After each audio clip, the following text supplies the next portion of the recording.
მოგესალმებით მეგობრებო, როგორც იქნა გავიდა 2021 წლიდან 3 წელიწადი და გამოვიდა კალმარის თამაშების მეორე სეზონი. მეგობრებო, ბევრი გასაოცარი რამ მოხდა, მათ შორის აგერ ჩემგან ხელმარჩენილს თქვენ ხედავთ რომ გამოჩნდა ერთ-ერთ კადრში თვით საქართველოს დროშა, რაც გამაოგნებელი იყო, გამოვიდა თუ არა 5 წუთში ვნახე მთელი სეზონი გადავაბი იმ დღეს.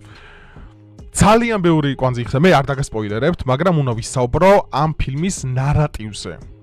და რაღაცები, რაც მე არ მომეწონა აქ, აი ტრადიციულად რაც Netflix ახასიათებს ეს ვოლკიზმი, უმცირესობების აწევა, სუბკულტურიზმი და მსგავსი რაღაცები. მე არ დაგასპოილერებთ, ვისაც ნანახი არ გაქვთ, მაგრამ მე თქვენ გადმოგცემთ იმ შინაარს, იმ ალტერნატიულ შინაარს, ესე ვთქვათ, რასაც ეს სერიალი თავისი ესე ვთქვათ, პათოსით ცდილობს, რომ მაყურებელს გადასცეს. აქედან გამომდინარე, მეგობრებო, არ შეგეშინეთ, არაფერში არ დაგასპოილერებთ, მაგრამ ძირითადი ნარატივი, რაზეც აქ ყურადღება გამახვილებულია და თუ რატო ჩანს საქართველოს დროშა აქ რეალურად, შევეცდებ ეს ყველაფერი გადმოგცემთ, ასე რომ დალაიქეთ ვიდეო, გამოიწერეთ არხი და დამდეგ ახალ წელს გილოცავთ, მათ შორის პირველში დავდებ ვიდეოს, პირველშიც მოგილოცავთ, მაგრამ ვინც ვერ ნახავთ ამ ვიდეოს, წინასწარ გილოცავთ ახალ წელს, მრავალს დაესწრეთ და გისურვებთ ბედნიერებას.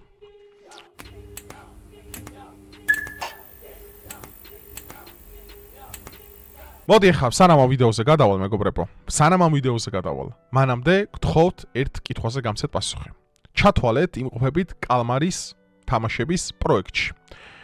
და უკვე გაიარეთ პირველი ეტაპი, ანუ ნახეთ თუ როგორ იღვრება სისხლი ადამიანების და როგორ მოფრინავენ სისხლიანი ფულები ზემოდან.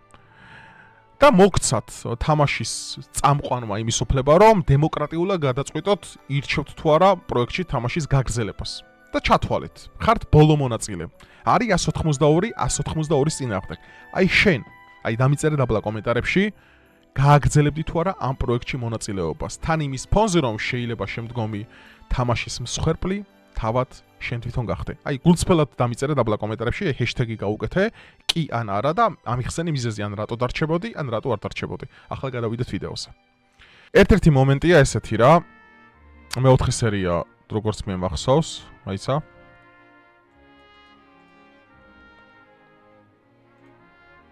რამდენი სერია? მოკლედ ეს მომენტი ეხლა არის ჩემი, ანუ ეხლა რა შეეხება საქართველოს გამოჩენას კალმარის თამაშების მეორე სეზონში. Netflix-ზე როდესაც უყურებდი live streams, აი განახებთ ხომ თქვენ.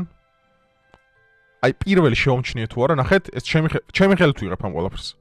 დავასტოპე და მივიწი ახლოს ალბანეთის დროშის გვერდზე არის საქართველოს დროშა. აგერ არის მეგონი განა თუ კამერონი, მე არის ალბანეთი, მე არის საქართველო, მე არის ლუქსემბურგი თუ ჰოლანდია ვერ ხედავ კარგად და იქით ბელარუსი ჩანს. ანუ იმდენად დიდი ისმი ვიღეს, კადრი რო პირველად ვნახე, რომ საქართველოს დროშა გამოჩნდა კალმარის თამაშების მეორე სეზონში. შეგახსენებთ ახლა ვისაც ნანახი სერიალი არ გაქვთ, მეგობრებო 2021 წლის დეკემბერში ამ სერიალმა აფეთქა მთელი ინტერნეტ სივრცე. ანუ ყველგან YouTube, TikTok-ი, Facebook-ი, ყველგან ამის შესახებ იდებოდა ყველაფერი, ამიტომ არ გეგონოთ რომ რაღაც ის გამოვიტანე, რა ქვია, რაღაც ახალი თემა წამოვწიე წინ და რაღაც ახალს უყურებ. 2021 მე ვიდეოც მაგ გადაღებული კალმარის თამაშების პირველი სეზონის განხილვა, ძველი ვიდეოა, ხო 3 წელი წინ თუ 2 წელი წინ, ხო. სადღაც მაგ შუალედში გადავიღე, დეტალურად მაგახსნილი რომ ეს სერიალი რეალურად ეძღვნება, აი სწორედაც იმაზე, რაზედაც მე ვატრაკებ ყოველთვის, ჩრდილოვანი მმართველობა და deep state, თუ როგორ ერთობიან ელიტარული ადამიანები საიდუმლო კუნძულებზე, ხო? მარტო ეს არ არის, რა თქმა უნდა, სერიალის ნარატივი აქ სხვა რაღაცეებიც არის გადმოცემული, მაგრამ მე ხა როგორც დაკვირდით, ხა პირველი სეზონიდან განსხვავებით, მეგობრებო, პირველ სეზონს 10-დან 10 დაუწერე, მაშინაც მახსოვს. და ერთი წამით და არ შემსტარვარ და არ მინანი ეს არასდროს. მაგრამ მე მინდა ხა ყურადღება გავამახვილო ერთ ძალიან მნიშვნელოვან მომენტზე, ხო, აქ მეორე სეზონში წამოწეულია, როგორც გითხარით, ვოლკიზმი, წამოწეულია სუბკულტურები, წამოწეულია ეს ჯენზიზმი, რასაც ეწოდება, აი ნახეთ, ბიჭი მანიკურები და რაღაც, არ გასპოილერებ, ეს სპოილერი არ არის, ახლა მე საერთოდ არც განახებთ არაფერ, უბრალოდ აი ერთ პერსონაჟს ვახასიათებ, ხო? და მე მეორე, რაზედაც მე უნდა გავამახვილო ყურადღება რა, აი ეს კადრი მინდა გადმოგცემ. აი ეს კადრი იყო ჩემთვის ძალიან მნიშვნელოვანი. ეხლა იმდენად ვცდილობ, რომ ჩემი ესე ვთქვათ, აი მთელი ამ სერიალის შინაარსი იმდენად დაოპრესო, რომ თავარი სათმელი გითხრათ ის რო არ დაგასპოილეროთ, იმიტომ რომ მე კიდევ ერთხელ გეუბნებით, რომ ეს სერიალი Netflix-ზე დევს, არის 7 სერია, თითო სერია არის 1 საათზე ოდნავ მეტი, ზოგი ოდნავ პატარა. გადავაბი და დილის 8 საათზე დავამთავრე და ისე გაგიჟებული ვიყავი. ასევე გეტყვით რომ მესამე სეზონიც უნდა გამოვიდეს, სხვადასხვა მესამე სეზონი ამ წელს გამოვა, იმიტომ რომ გადაღებულია უკვე და რეალიზ ელოდება. მაგრამ ეხა მე არ შემეძლო ხალხ რომ ერთი მნიშვნელოვანი რამე არ მეთქვა რა. კიდევ ერთხელ გეუბნებით არ გასპოილერებთ ამას, ეგრევე ნახავთ, აბსურათიდან ჩანს ყველაფერი რა. მეგობრებო, აქ წამოწეული არის ერთი პრობლემა, რაზედაც Netflix ყოველთვის უტრაკებენ. ეს არის ვოუკიზმი. ანუ ტრანსგენდერი ეს პერსონა, ხელმარცხნივისაც ხედავ, ლურჯი ის რო უკეთია რო ქვიო. ემბლემა, სუსო მარცხენა რომელიც არის ახლა. როგორი ნარატივი დევს იცით? რომ ყველაზე ვაშკაცური, ყველაზე მამაცი, ყველაზე ძლიერი, ყველაზე მოქნილი, ყველაზე ჭკვიანი არის ტრანსგენდერი. დამავდროულად ეს მარჯვენა პერსონაჟი, რომელიც არის მორწმუნე ბუდისტია, ნუ რა მნიშვნელობა აქვს, მაგრამ ნახეთ რა ვირეშმა კობადებს. ამად გონიათ მე რამის გამომაპარებდნენ ახლა. ანუ ეს ერთ-ერთი თამაშის დროს, კიდევ ერთხელ არც თამაშს ვამბობ, არაფერს არ გასპოილერებთ. უნდა ნახოთ ეს ყველა. ეს სპოილერი არა, კიდევ ერთხელ გეუბნებით, ახლა მე რასაც ვამბობ. ხო, ეს არის უბრალოდ სიუჟეტს მიკრო ანალიზით ხსნიან ყველაფერს. ერთ-ერთი თამაშის დროს ეს დაიწყებს ლოცვას რა, ეს მორწმუნე 0.44. ხო ხედავთ? არის ბუდისტი შამანი. მის გვერდზე არის ტრანსგენდერი.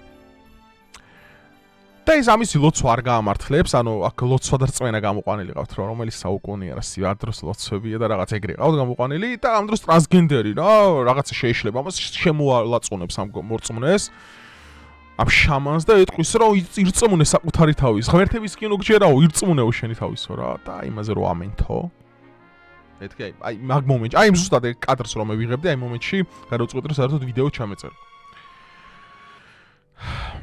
ну მაგის გარდა ეხა არ მინდა ვთქვა Netflix-ი რატო ცდილობს ამ soft power-ის ესე გამოყენებას ადამიანის ცნობიერებაზე და მით უმეტეს კოლექტიურად, იმიტომ რომ ეს სერიალი ძალიან პოპულარულია და ეხა კიდევ ერთხელ მინდა ხაზი გაუსვა, რახან კალმარის თამაშებში ეს ნარატივი დევს, არ ნიშნავს რომ ეს სერიალი არ არის შედევრი.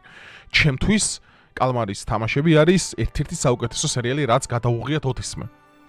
თუნდაც მეორე სეზონს მე შევაფასებ 10-დან 9.5. და მიხვდებით, რატო 10-დან 9.5 და რატო 10-დან 10 არ.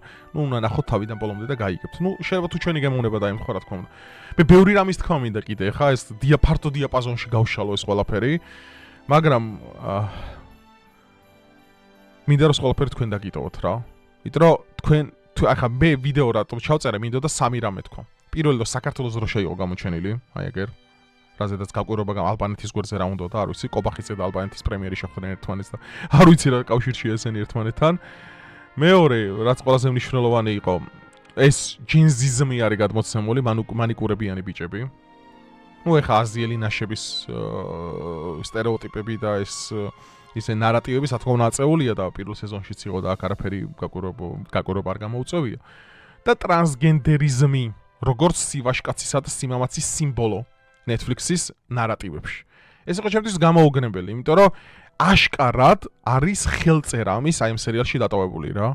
იმის რომ ტრანსგენდერი ყავთ გამოყვანილი როგორც გმირად, როგორც ესე თქვათ ვაშკაცად, როგორც ტრაკიან ადამიანად და ამ დროს მორწმუნე ადამიანი არის შეშინებული, გაუბედურებული და მარტოსული. აბა ეხა მითხარით, ეხა კითხვა ლოგიკური კითხვის დრო მოვიდა. ეს თუ შეკვეთით არ ხდება Deep State-ის მიერ. მაშინ რა ძალა აკეთებინებს Netflix ამ ყოველივეს? აი კითხვა ისმევა ლოგიკური. აი მართლა გეუბნებით, აი რა ძალა უნდა აკეთებინებდეს Netflix ამ ყველაფერს თუ ეს ყველაფერი არ არის შეკვეთით და გამიზნულად გაკეთებული, ხო? თარა კარგადაა ეს ყველაფერი გადმოცემული. აქ არის Deep State-ი, ანუ ჩრდილოვანი ძალა, რომელიც ამ ყველაფერს აკონტროლებს, მაგის გარდა არის ესე ვთქვათ ბიუროკრატია, სხვა ადამიანების სხვადასხვა ნიღბებით, ესე ვთქვათ. სხვადასხვა უნიფორმებით. აუ ერთი რაღაცის თქვა მინდა, მაგრამ ვერ გეტყვით რა, და დაგასპოილერებთ. მოდი იცი რა ვქნათ, ამ სერიალს მე კიდე მიუბრუნდები ერთ თვეში, როდესაც ყველა ნახავთ აბსოლუტურად. უფრო ფართოდ გავშლი ამ ყველაფერს, დეტალურად გავუყვები თუ გინდათ სერია და აი ფსიქოპორტრეტებს და ფსიქოანალიზს აი პირველი სერიიდან ბოლომდე ყველა პერსონაჟის ძირითადი ვინებიც არიან გადმოცემ და მათ შორის სიუჟეტური ესე ვთქვათ გადაკვეთები როგორ ხდება. ეხლა უბრალოდ მინდა ამაზე საუბარი, მაგრამ აი ვერ ვიკავებ უბრალოდ თავს, იმიტომ რომ რო გითხრათ დაგასპოილერებთ. ამიტომ ნახეთ ეს სერიალი, თავიდან ბოლომდე უყურეთ. გირჩევთ რომ ინგლისურად უყუროთ, იმიტომ რომ ქართულად ჯერ სათარგმნია და მე ძალიან ცუდად ითარგმნება. ჩაუღრმავდეთ აი იმ შინაარსს, რაც აქ არის გადმოცემული. იმის გარდა კიდე ძალიან ბევრი ხელწერებია გაკეთებული, რაზედაც ახლა მე ვისაუბრე. და რა ვიცი, თქვენ რას ფიქრობთ? კაი, მეგობრებო, ახლა ბევრს აღარ შეგაწყეთ ამაზე საუბრით. უყურეთ სერიალს თავიდან ბოლომდე. რო უყურებთ, გთხოვთ რომ გადმოდით ჩემ ლინკზე და დამიწეროთ თქვენი აზრი ამასთან მიმართებაში. ვიყავით ადეკვატურები, დაისწარეთ მრავალ ახალ წელს. მე პირველში კიდევ ერთხელ მოგილოცავთ და როგორც შეგვიძლია ამ სერიალზე part 1 extended ვერსია განხილვა შემოგთავაზებთ დაახლოებით ერთ თვეში, როდესაც ყველას უკვე ნანახი გექნებათ. იმიტომ რომ ძალიან ნაგარი მინიშნებებია, რომელიც მე არ გამომეპარა ასევე. დროებით.